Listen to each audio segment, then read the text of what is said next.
c'est le moment de...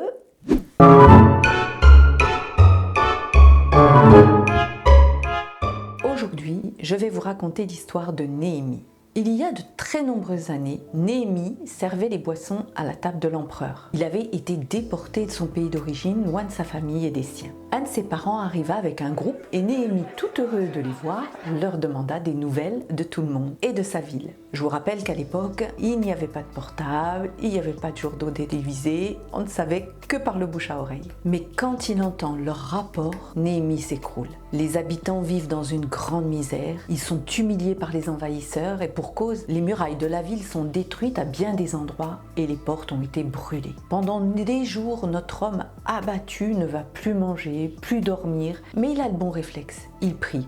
Oui, c'est un homme à qui ses parents lui ont donné cette notion primordiale, où qu'il soit et quoi qu'il fasse. Et d'un coup, il a la lumière. Son âme reprend vie. Sa prière de lamentation change. Il se rappelle que Dieu s'éloigne des personnes qui le rejettent, mais que comme il est rempli d'amour et de miséricorde, si on lui demande pardon, il revient donner ses bénédictions. Fort de ce souvenir, notre homme Néhémie va donc fléchir les genoux, implorer le pardon pour son peuple et tout regaillardi par la confiance de Dieu restaurée, il va démontrer son caractère de leader et recevoir une vision divine. Il va donc se relever et faire une prière. Je t'en prie Seigneur, veuille prêter attention à la prière de ton serviteur qui aime à te vénérer. De grâce, fais réussir aujourd'hui la démarche que je vais entreprendre et que cet homme m'accueille avec compassion. Cet homme, bien sûr, c'était son maître. Et alors qu'il le servait à table, l'empereur vit que son visage n'était pas comme d'habitude, mais triste. Alors, petite parenthèse quand même, Néhémie était déporté et a priori, il avait toujours un visage serein, voire souriant dans son service. Et là, son maître lui demande carrément « Qu'est-ce qui se passe ?» Incroyable, non? Que se passe-t-il, Néhémie? Tu as bien mauvaise mine, tu ne sembles pourtant pas malade. Ah, je sais, ça doit être une peine de cœur. Attrapé, notre homme tout respectueux va expliquer la situation de la ville et les habitants. Chose intéressante que nous précise le texte, c'est qu'avant de poursuivre, il relève les yeux au ciel en faisant une prière vite fait dans son cœur et il va faire sa demande. Envoie quelqu'un, poste-moi un courrier pour engager un entrepreneur qui va réparer.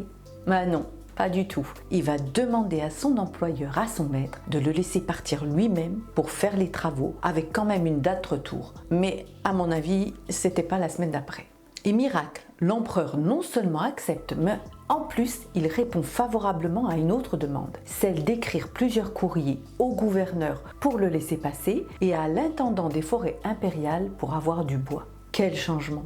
Le leader caché et formé en secret est révélé à la face de tous. C'est le temps de sa destinée divine, le plan pour lequel il a été créé.